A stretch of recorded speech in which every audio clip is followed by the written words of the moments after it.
I want you to picture the person you poured your whole life into looking at you like you're a burden left on the porch after dark.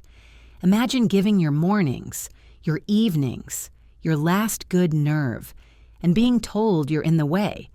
This isn't fiction. It's a confession I waited too long to speak out loud. If you've ever felt invisible beside people you love, stay with me, because what happened to me might be the echo of something happening to you. My name is Margaret Turner. I live in a quiet neighborhood just outside Portland, Oregon, where the sidewalks learn the sound of your steps long before your neighbors do. Years ago, I walked out of a marriage that had swallowed my laughter one apology at a time. He had a way of lowering his voice when he was cruel, like a man closing a door gently so you won't notice you've been locked in. I left to save the part of me that still knew my own name, and I told myself I was leaving for my daughter, too.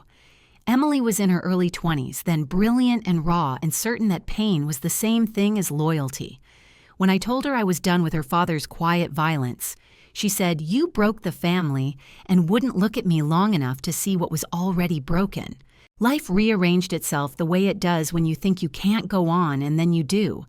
Emily married too young, worked too hard, and discovered that marriage can be an echo chamber when two people hear only themselves. 2 babies arrived with the kind of beautiful chaos that rewrites a calendar in a single afternoon. The marriage didn't last. She needed help, and help is the one word my bones were born for. I moved into the guest house behind her place and made myself a promise I now realize was a prayer show up even when no one asks.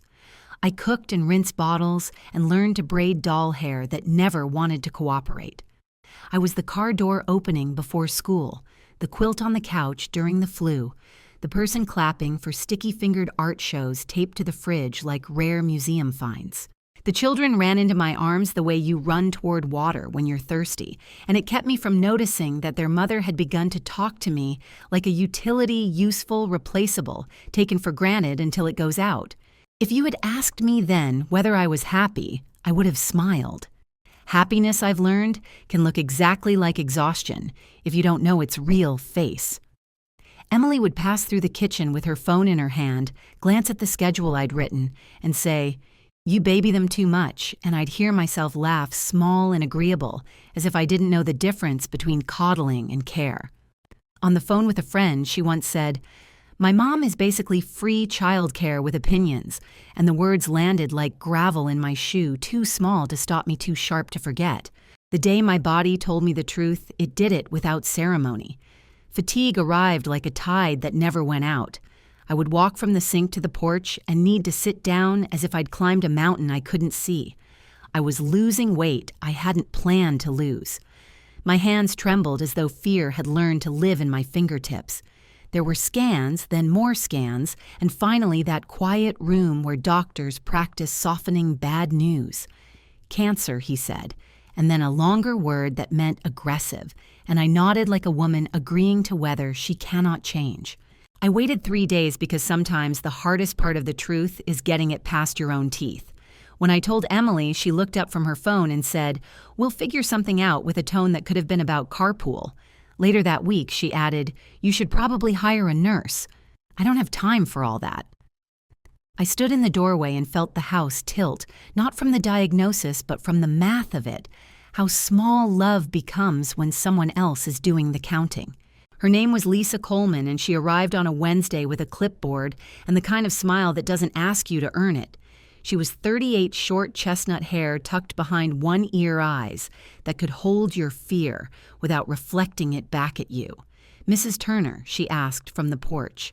"Margaret," I said too quickly because I needed to be seen as more than a patient before I remembered I still was. She nodded once like someone who doesn't waste a gesture and stepped inside as if she'd been taught that care begins with taking off your shoes. The first week was ordinary in the way miracles refuse to announce themselves. Pills set out in a tidy row, a pot of soup simmering low, a ride to an appointment where chairs were scraped back and strangers spoke in abbreviations. But it wasn't the tasks, it was the noticing. Lisa saw my hands tremble before I did. She refilled the bird feeder because the view might cheer you up, she said, and I discovered that hope can be a blue jay landing on the fence at exactly the right moment. After lunch, we'd sit on the porch, and I would tell her about the garden I used to keep the way dahlias will forgive you if you forget to deadhead for a week, and she'd say, "You've got the vision. I've got the hands. Tell me what to plant," and I felt something in my chest loosen like a window opening that had been painted shut. Emily started visiting more, but with a new sharpness, like a person checking inventory, not family. "How many hours does she work?" she asked, sipping iced coffee as if the question were about weather. "Does she cook?" "Do you really need someone here every day?" I said. "She has a name," and heard my own voice come back to me steadier than before. "She's wonderful," I added, and I meant it in a way that sounded like a boundary. One evening, while we waited for the results of another scan, Lisa sat with me in silence, so complete it felt like a blanket. "You've carried a lot of people for a long time, haven't you?" she said without looking up. "You don't have to hold everyone up. Let someone hold you."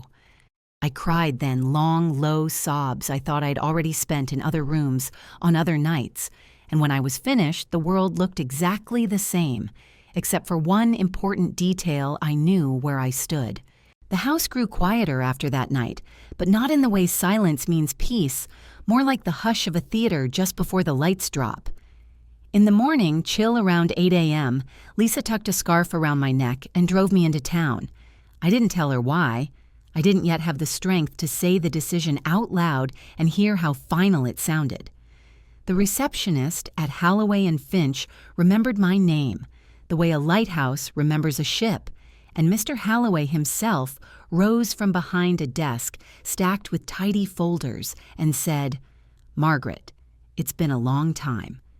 I sat hands folded to keep them from trembling, and when he asked what brought me in, I told him plainly, I need to change how my life ends so the rest of it can finally begin.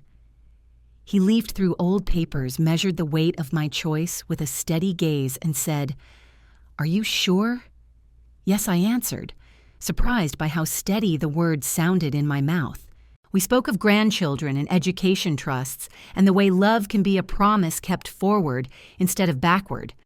I said I want the house to go to Lisa, and when he lifted an eyebrow, I added, "She gave me back the part of myself I lost, and that is worth more than walls and a roof." When Lisa pulled up at 1 p.m., the car heater humming, she didn't ask for explanations. She simply passed me my gloves and said, "Call if you want me to come in with you next time." The gentleness of it, no pry, no pressure, was another kind of proof. That evening, the sun slipped low behind the evergreens, and I could feel the decision settle in my bones like warmth. Peace is rarely loud. Sometimes it's just the relief of choosing yourself without apology. Emily arrived the next day with a breeze, and the faint clatter of bracelets paused in the doorway, as if surprised the room wouldn't arrange itself around her. "You've been busy," she said, eyes scanning the counters as though receipts might confess to crimes. I told her about my appointment only in the broad outline of errands and a sandwich eaten too quickly, and she smiled without softness. "How's the nurse?" she asked, and I said, "She has a name." She flicked a glance at Lisa's neatly folded towels and said, "Right. Lisa. The kids say she's been driving them. Is that really necessary?" I kept my voice even. "It helps me." She took a deep breath, then let the blade show. "Don't be stupid about your money, Mom." The words were small and mean and practiced. I stood because rage has better balance when your feet are under you. Lisa hasn't asked me for anything I said, not once. And she is the only person who talks to me like I'm still here. That night, the old filing cabinet in the den looked different, less like a vault and more like a record of someone I'd outgrown.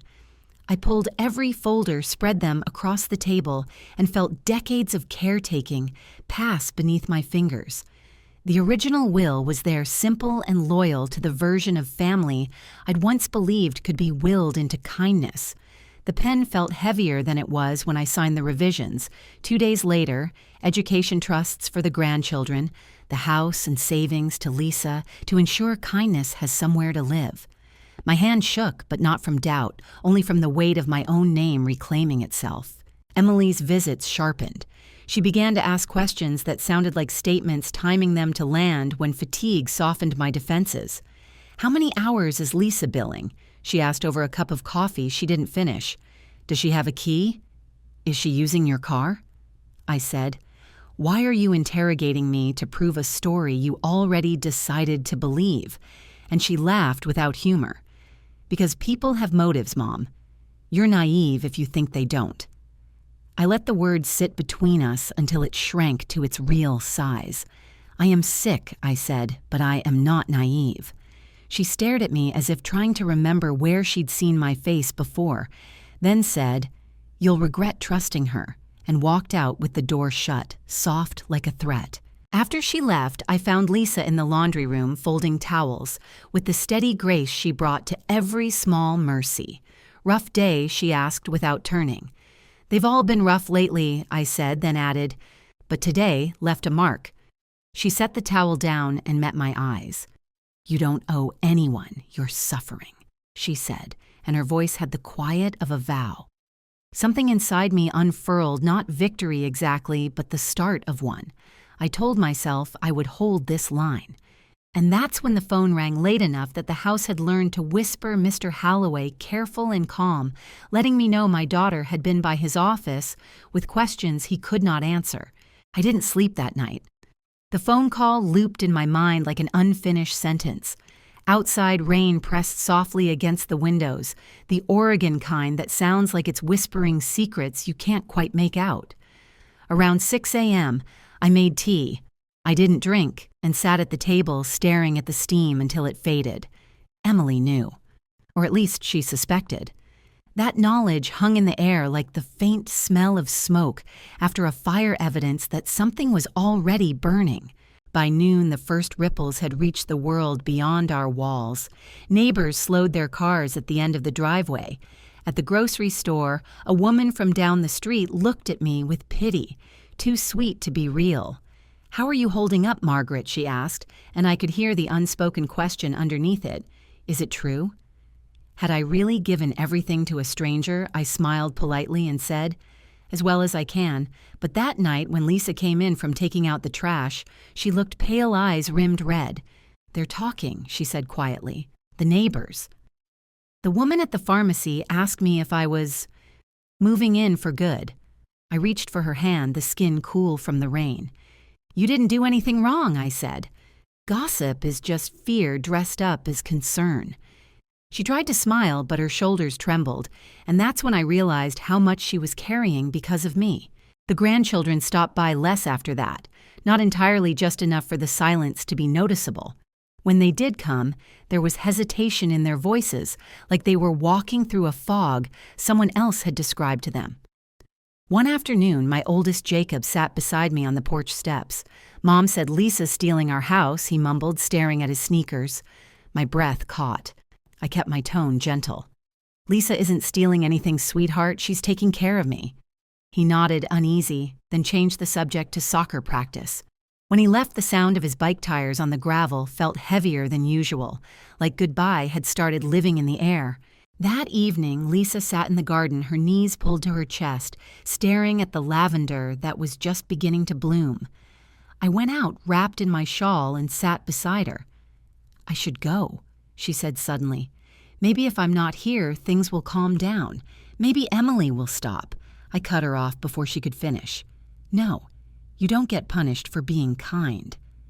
She shook her head, tears catching in the last of the daylight. "But I am being punished. And it's not fair to you."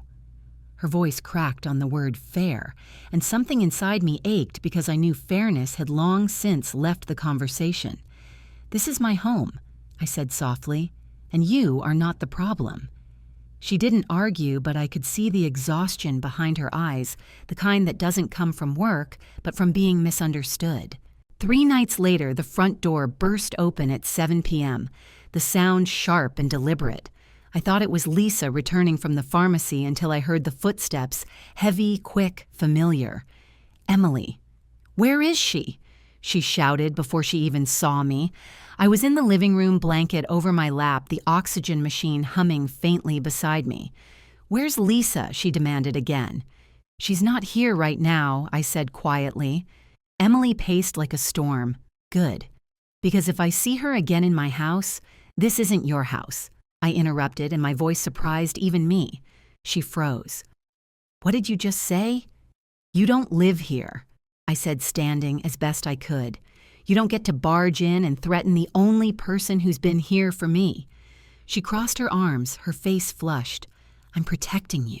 From what I asked. From the only person who hasn't left. Her eyes narrowed.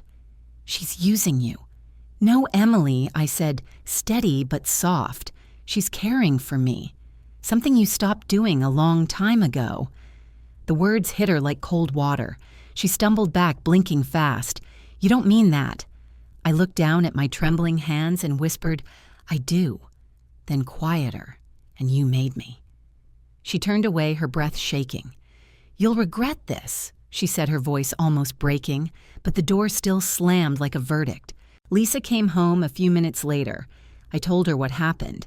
She listened, expression unreadable, and finally said, I think I should stay somewhere else for a bit. No, I said quickly. She's the one who needs to leave, not you. Lisa sighed. You're fighting too many battles, Margaret. I shook my head. No, just one, and I'm done losing it. For the first time in years, I slept through the night not peacefully, but without the weight of pretending. The next morning, the house smelled of rain and something new resolve. I didn't know it yet, but Emily wasn't finished. The war she'd started wasn't with Lisa. It was with the part of me that finally stopped being hers to control. It began quietly, the way betrayal always does. A letter in the mailbox, crisp and official-looking, stamped with a seal that didn't belong in a home filled with medicine bottles and folded blankets. Lisa found it first. She knocked gently on my door around 10 a.m., her face pale. It's from a lawyer, she said, her voice thin. My hands shook as I opened it. The words blurred at first, but I could still make out enough petition undue influence will dispute. Emily had filed a claim accusing Lisa of manipulating me into changing my will. I could almost hear her voice saying the words aloud in that familiar mix of hurt and superiority. I'm just trying to protect my mother. I called Mr. Halloway immediately. His tone was calm, practiced. She doesn't have a case, Margaret, he said. You were of sound mind when you signed. There's no evidence of coercion, but it's going to get messy. Messy.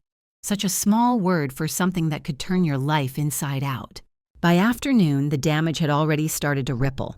My sister called, voice trembling with forced neutrality.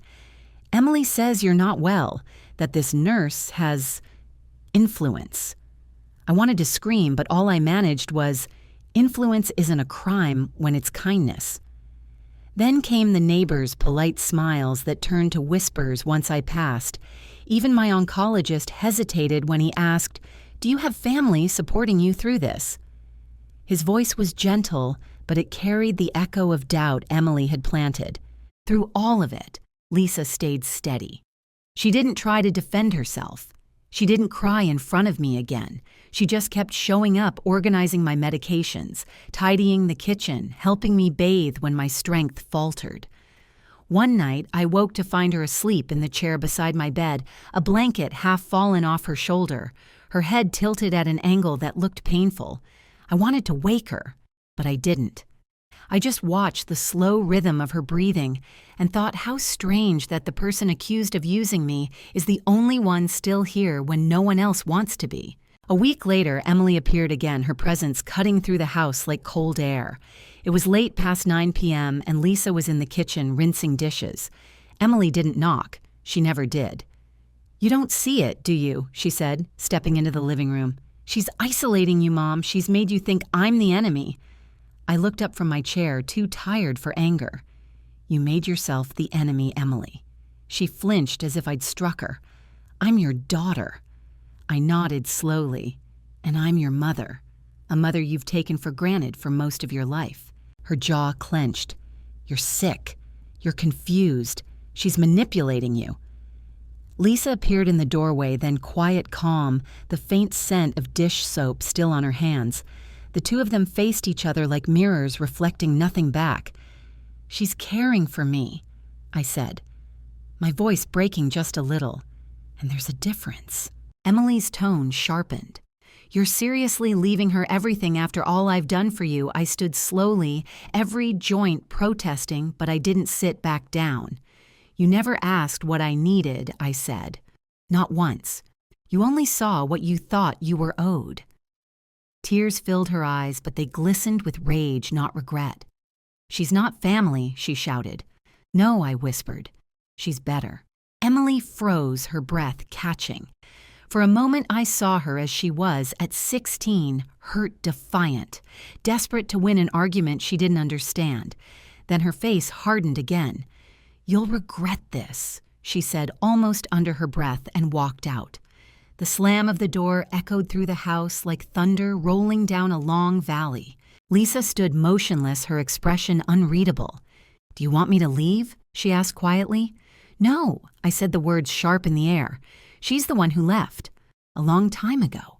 That night, the oxygen machine hummed in the background as I lay awake staring at the ceiling. My body was failing, but my mind finally felt clear.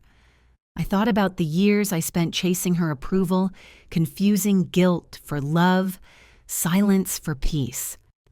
Maybe this was how freedom arrived, not with applause, but with the quiet realization that you no longer owed anyone your suffering.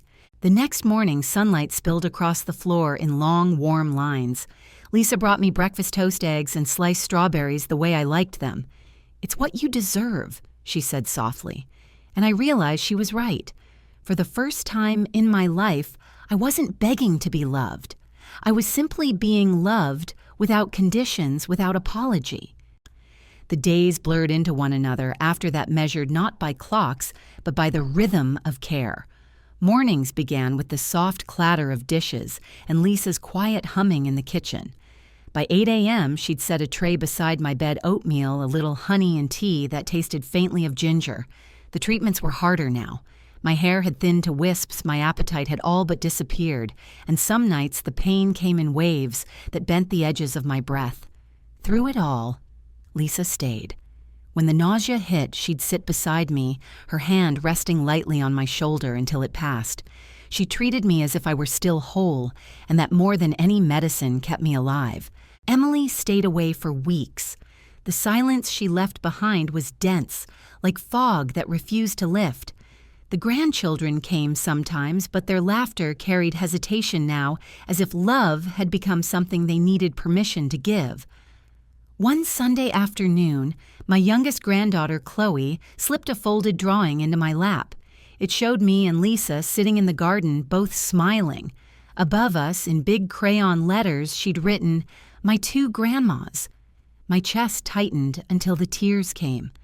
Lisa saw it, knelt beside me, and wrapped her arms around my shoulders without saying a word. It was the gentlest kind of love, the kind that asks for nothing in return. But the peace didn't last. It never does. Late in the summer, when the light turned gold and heavy, Emily came back. I knew by the sound of her footsteps before I even saw her, fast-clipped, determined. She didn't knock. She walked straight in, holding an envelope in one hand, her eyes red but dry. "I found this," she said, placing it on the table. Her voice was quieter than I'd ever heard it. "A letter from Dad. I never told you about it." The handwriting was unmistakable, the same slanting loops I'd once traced on bills and postcards. My hands trembled as I opened it. He had written to her years ago after I'd left. He admitted what I had always known, that I wasn't the reason the marriage fell apart, that his anger was real and his cruelty deliberate, that I had left to save myself and that she should forgive me someday. Tears blurred the page. When I looked up, Emily was already crying. "I blamed you because it was easier than blaming him," she said. And then I kept doing it, even when I knew better. The confession hung in the air between us like something fragile and alive. Lisa appeared in the doorway, still as stone, watching but not intruding. Emily turned toward her. "I was wrong about you," she said, her voice trembling. "I let pride ruin everything." Lisa nodded, once her eyes soft. "Thank you," she said. "Just that. No lecture, no victory, just grace." Emily turned back to me. "I don't expect forgiveness. I don't expect the house or anything. I just needed you to know." I reached for her hand, thin fingers against trembling ones. "I don't hate you, Emily," I said, but I can't pretend we're not different now." She nodded, tears spilling freely.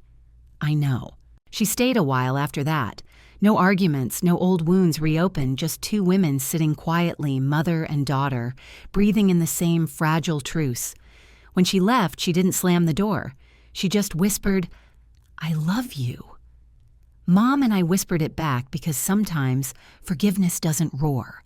Sometimes it just exhales. The days that followed were gentle in a way I hadn't thought possible. Lisa baked more often cinnamon apples, butter, warming the air. Emily came by with tea and small scones she'd bought on her way over. "Can I stay a while?" she asked once, setting down the tray. "You already are," I said. We sat in the fading light without filling the silence, just watching the trees sway outside the window. That night after they both went home, I reached for the folder that held my will. I opened it, reread every line, and didn't change a thing. It wasn't about punishment anymore. It was about truth, about leaving something behind that reflected the life I'd finally chosen. I folded the papers neatly, placed them back in the drawer, and wrote a letter to myself. I wrote that I was proud of the woman who had finally said enough. Proud of the mother who learned that love doesn't mean erasing yourself.